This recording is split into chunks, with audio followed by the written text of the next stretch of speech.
Avant d'être un jeu confus, frustrant, parfois incompréhensible, Hello Neighbor c'est d'abord une idée.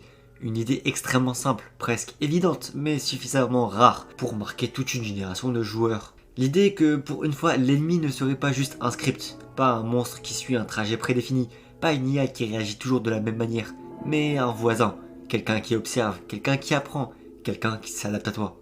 Et cette idée ne naît pas dans un grand studio, ni dans une entreprise surarmée technologiquement. Elle naît chez Dynamic Pixel, un petit studio russe, indiscret et presque invisible à l'époque. Dynamic Pixel, c'est pas un nom qui te fait rêver. Avant Hello Neighbor, le studio travaille surtout sur des projets modestes. Des jeux mobiles, des prototypes, des expériences techniques sans réelles ambitions commerciales, mais ils ont quelque chose que beaucoup de studios n'ont pas, une obsession pour le comportement du joueur. Leur question n'est pas comment faire peur, mais plutôt comment faire douter. Comment faire en sorte que le joueur commence à se méfier de ses propres habitudes. Comment lui donner l'impression que le jeu le regarde jouer. Et très tôt, cette obsession se transforme en concept. Une maison, un voisin et un joueur que ça filtre. Pas d'histoire complexe, pas de texte et pas de narration imposée. Juste une situation. Tu entres quelque part où tu ne devrais pas être, quelqu'un te surprend, tu t'enfuis, tu recommences, et à force de recommencer, quelque chose change. En 2014, lors de la conférence DevGame, Dynamic Pixel ne présente pas un jeu fini. Il présente cette idée-là.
Un prototype brut, presque laid, mais incroyablement parlant. Quand on regarde aujourd'hui cette toute première version, on voit immédiatement ses limites techniques. Texture plate, animation rigide, décor simple, presque vide, mais paradoxalement c'est ce déploiement qui rend le gameplay lisible. Tu vois immédiatement ce que tu peux faire, et tu vois aussi immédiatement ce qui te met en danger. Tu explores la maison, tu testes une fenêtre, tu ouvres une porte, tu te fais attraper, et tu recommences. Sauf que très vite, une sensation étrange s'installe. Le voisin ne réagit pas exactement comme avant. Il apparaît plus vite à certains endroits, il bloque des chemins que tu avais utilisés avant et il semble même parfois t'attendre. À ce moment-là, le joueur ne se pose même pas encore la question de la technique. Il ne se demande même pas comment l'IA fonctionne. Il ressent juste un malaise, une sorte de parano. Est-ce qu'il m'a vu faire ça la dernière fois? Est-ce qu'il se souvient de moi? Est-ce que le jeu apprend vraiment? La vérité, c'est que cette fameuse IA n'est pas révolutionnaire. Elle repose sur des systèmes relativement simples, des priorités, des déclencheurs, une mémoire limitée de certaines actions, car comme on le sait, une IA repose sur la condition if et la condition else. Mais le génie de Hello Neighbor à ce moment précis, c'est que le joueur n'a pas besoin de le savoir. Parce que ce que le jeu réussit à te faire croire, c'est que le voisin est intelligent. Et cette croyance change complètement ta manière de jouer. Tu hésites, tu observes, tu passes plusieurs minutes à attendre le bon moment pour entrer. Le gameplay n'est pas seulement mécanique, il devient aussi psychologique. Et c'est exactement à ce moment-là que Hello Neighbor commence à attirer l'attention. Mais pas seulement des joueurs, celui d'un éditeur. TinyBuild arrive alors dans l'équation. TinyBuild, c'est un éditeur extrêmement fort en communication et très présent sur les réseaux sociaux, mais surtout très doué pour repérer les concepts regardables, comme sur Twitch par exemple. TinyBuild comprend immédiatement une chose. Hello Neighbor est parfait pour le streaming et les vidéos, mais là où Dynamic Pixel voit un prototype expérimental, TinyBuild voit une promesse marketing. Le jeu commence alors à être présenté non plus comme une expérience, mais comme une révolution. Un jeu où l'IA apprend de toi. Une phrase simple, accrocheuse, et une phrase extrêmement dangereuse. Parce qu'à partir de ce moment-là, Hello Neighbor n'est plus jugé sur ce qu'il est, mais sur ce qu'il promet. Et pourtant, à ce stade, tout fonctionne encore. Le concept intrigue, le gameplay surprend, la communauté est curieuse, et les trailers se multiplient. À ce moment-là, Hello Neighbor n'est pas encore un jeu raté. Il n'est même pas encore une déception. Il est une promesse. Une promesse fragile, certes, mais une promesse. Et sans que le joueur s'en rende compte, le jeu vient d'entrer dans une phase où chaque nouvelle version devra prouver que cette promesse est réelle. C'est précisément là que tout commence à se compliquer. 29 septembre 2016, la pré-alpha sort sur Steam.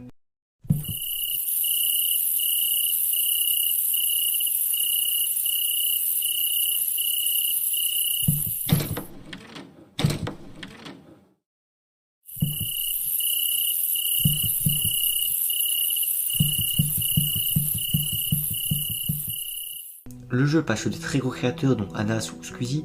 La promesse est quasiment là, le voisin poursuit le joueur s'il le voit, le moindre changement causé par le joueur vu par le voisin le met en garde, les objets nécessaires pour finir le jeu changent de place à chaque fois que le joueur se fait attraper avec, et il y a 7 portes. L'objectif principal, ça intrigue, ça donne envie de voir ce qu'il y a dedans.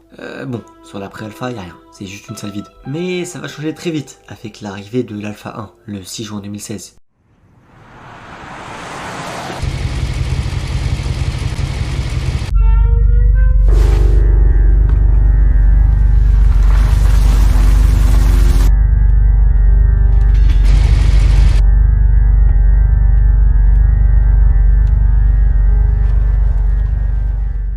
Cette fois-ci, la maison est plus grande, avec le deuxième étage qui devient accessible. De nouvelles énigmes et un train.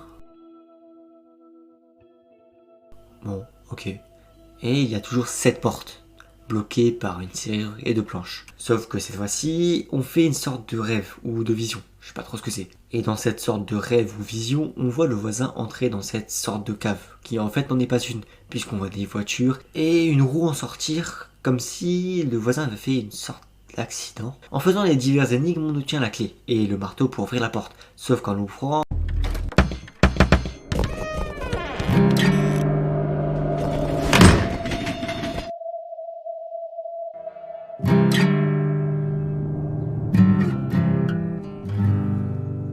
il nous attrape avant de pouvoir y entrer. Et puis après ça, on le voit nous enterrer. Bon, je juge pas. Bon, pour cette alpha, on voit qu'il y a eu des améliorations, notamment au niveau du lore. Mais je ne vous ai pas encore parlé d'un changement. Un changement qui est l'IA. L'IA est factuellement moins bonne que dans la précédente alpha. Alors, il met toujours des pièges là où on passe souvent, il barricade toujours les fenêtres qu'on casse, il ferme toujours les portes avec une chaise, mais l'IA est moins réactive, elle bug dans l'ascenseur et court beaucoup moins vite. Je pense honnêtement que ça a été fait pour aider les nouveaux joueurs, ou du moins ceux qui n'y arrivaient pas sur la précédente alpha. Malgré tout ça, je trouve que c'est une bonne chose et que ça reste une meilleure alpha par rapport à la précédente. Ça rend l'exploration beaucoup plus agréable, même si on perd un peu de ce stress. On est le 22 novembre 2016 et l'alpha 2 sort.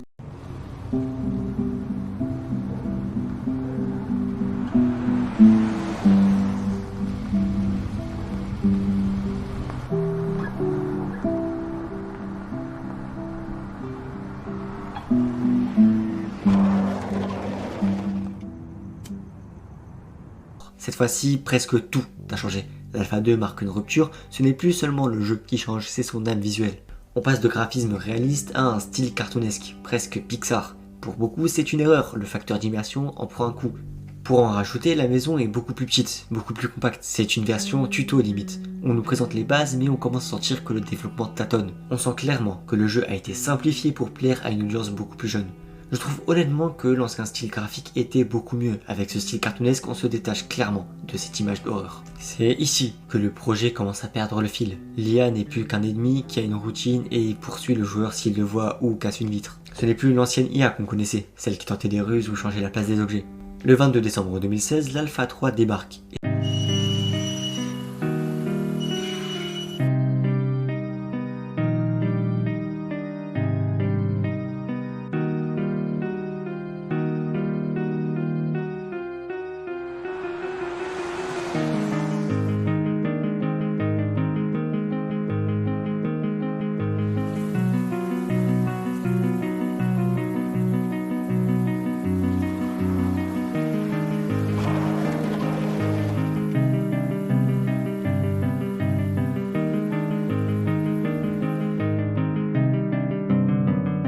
Et c'est là que la communauté commence sérieusement à craquer. Pour beaucoup, cette version est vendue comme une évolution vers quelque chose de plus dark et oppressant, mais avec le recul, il faut appeler ça par son vrai nom, un énorme cache-misère. L'obscurité totale qui envahit la maison n'est pas là pour servir l'ambiance, elle est là pour masquer le vide. C'est un rideau de fumée pour cacher Nia qui a complètement lâché l'affaire. Le voisin, censé être une menace adaptative, devient un bout de carton scotché au rez-de-chaussée, incapable de comprendre sa propre maison dès que tu prends un peu de hauteur. Et c'est à ce moment-là qu'on voit qu'on n'est plus sur un jeu d'horreur. La filtration est sacrifiée pour du parcours obligatoire. Tu passes 90% de ton temps à empiler des cartons de manière instable pour atteindre des zones mal foutues. Ce n'est plus oppressant, c'est juste horrible à jouer. Le stress ne vient plus du voisin qui te traque, mais de la physique pétée du jeu qui fait s'écrouler ta pyramide de boîte au moindre mouvement de travers. Et honnêtement, pour moi, c'est l'une des pires versions de toute la licence. Tout est sombre, on n'y voit rien, les lampes torches sont cachées et les énigmes ont été remplacées par du parcours impossible. Ce n'est juste plus un jeu d'infiltration horrifique. L'Alpha 4, elle sort le 8 décembre 2017.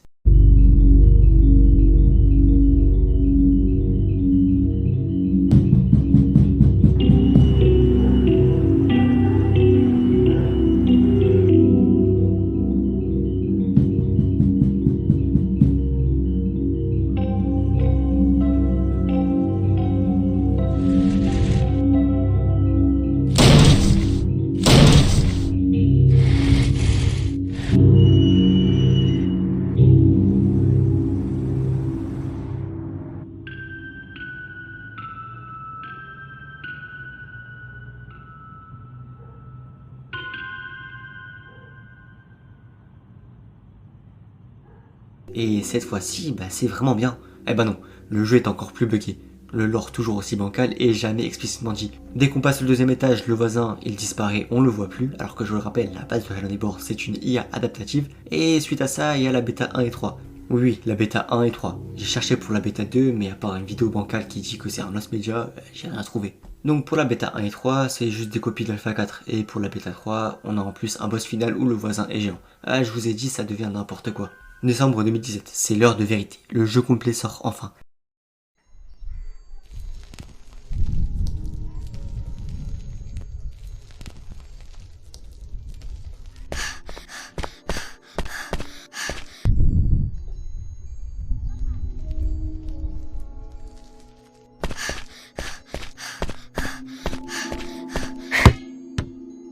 Et là, c'est le chaos. On se retrouve avec 3 actes décousus qui ne ressemblent à rien. Le jeu est truffé de bugs de collision, l'IA est plus paumée que jamais et l'optimisation est nulle. On passe d'une petite maison sur l'acte 1 à une maison enfermée sur l'acte 2 et sur l'acte 3, c'est la maison de l'Alpha 4, ils ont même pas su innover sur ça. Paradoxalement, dans tout ce naufrage, il y a une exception, Hide and Seek.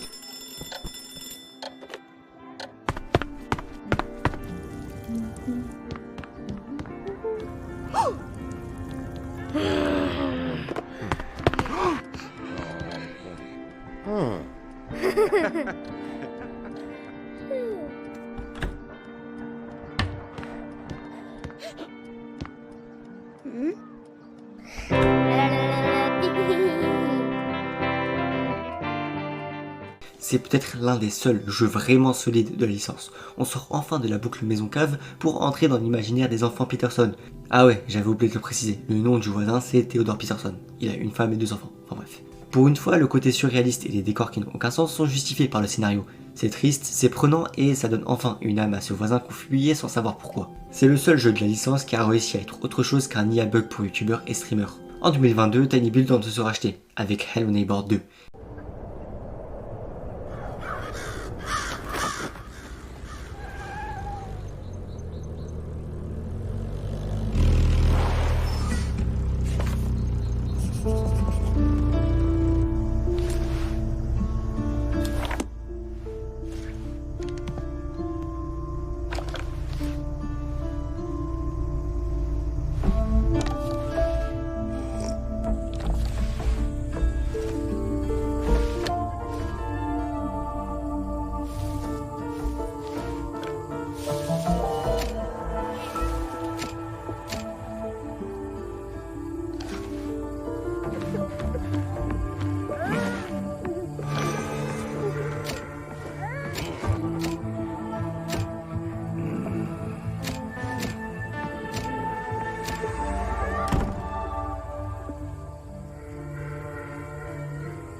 L'idée c'était que chaque copie du jeu chez chaque joueur dans le monde entier enverrait ses données à un serveur central. Si un joueur à l'autre bout de la planète trouvait une astuce pour feinter le voisin, l'IA globale apprenait la parade et l'appliquait directement sur ton jeu, ce qui créait une IA imbattable au fil des jours. Mais spoiler, c'était beaucoup trop ambitieux pour être vrai. Gérer un réseau neuronal qui traite des milliers de données en temps réel pour influencer une partie en local, c'est juste ingérable. Résultat, le projet s'est pris les pieds dans le tapis de la réalité. À la sortie, le système révolutionnaire a été discrètement mis au placard pour laisser place à une IA basique, tout ce qu'il y a de plus classique. Mais le pire dans tout ça, c'est le gâchis autour du Guest, ce personnage corbeau qui nous avait été teasé dans Hello Guest, un projet dérivé qui devait se passer dans un parc d'attractions et qui misait tout sur l'infiltration pure. Malheureusement, Hello Guest a été annulé, au profit de Hello Neighbor 2 justement. Tout le monde pensait que ce corbeau allait être le nouvel antagoniste de Hello Neighbor 2. Finalement, il ne sert à rien. Il est juste là pour le lore mystérieux. Il n'apporte aucune plus-value au gameplay. Mieux, il n'apparaît même pas dans le jeu vidéo final. À la place, on nous parachute une bande de nouveaux voisins. Le policier, la boulangère, le taxidermiste, le maire et bien sûr, le retour de Theodore Peterson. Sinon, il n'y aurait pas d'enquête. Sur le papier, c'est cool. On a une ville entière à explorer, mais en jeu, c'est la douche froide. Chaque perso est enfermé dans sa petite zone, ses petits patterns prévisibles, et Ravensbrück est juste une ville vide. Il y a juste les énigmes à faire principales et après c'est fini. Il y a 2-3 DLC qui sont sortis mais les DLC sont aussi courts. Le jeu dure 3 heures et quand tu l'as fini tu le ranges, c'est fini, il n'y a plus rien. Tiny Bull a même mis un message à la fin du jeu pour nous prévenir qu'il y aurait des mises à jour et qu'on devait être à l'affût. Résultat, ça fait 3 ans qu'on attend des mises à jour et il n'y a toujours rien. Si Hello Neighbor 2 et ses fameuses mises à jour qui ne sont jamais arrivées ont été abandonnées, c'est tout simplement pour laisser la place à Hello Neighbor 3.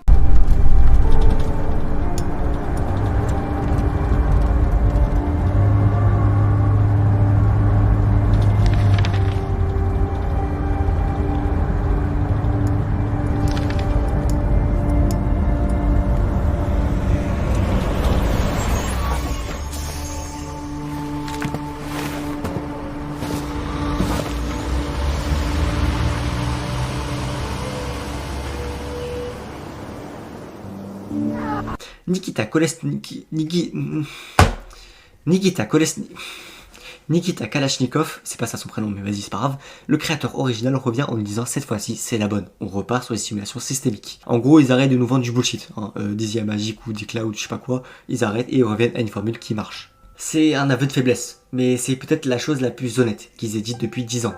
Ils ont enfin compris qu'on ne voulait pas d'une IA de la NASA mais qu'on voulait juste un jeu qui fonctionne et un voisin qui ne bug pas dans un placard. Après 2 épisodes passés à empiler des promesses, Hello Neighbor 3 est le projet de la dernière chance. Soit ils prouvent qu'ils savent coder leur concept, soit la licence finit définitivement au fond de la cave. T'as compris le jeu de mots parce que la cave... Enfin, ouais. Au final, Hello Neighbor c'est un monument d'internet. C'est une promesse brisée qu'on n'a jamais pu s'empêcher d'aimer parce qu'au final c'est une formule qu'on aime. Et nous, en tant que fans, on reviendra toujours pour voir ce qu'il y a dans la cave. J'espère que t'as apprécié cette vidéo. Cette vidéo est assez courte par rapport à la vraie histoire de Hello Neighbor. Si vous voulez une vraie vidéo qui vous explique tout ce qu'est Hello Neighbor dans le lore bien évidemment, vous pouvez aller voir les vidéos de Crazy of the Game qui a fait une super série sur les jeux Hello Neighbor. En attendant la prochaine vidéo, vous pouvez aller voir celle-ci. Elle parle de Short Hike et de son créateur. Et si tu l'as déjà regardé, on se retrouve la prochaine fois pour une nouvelle vidéo. N'hésite pas à commenter, à liker et à t'abonner. C'était Gvox. Ciao les amis.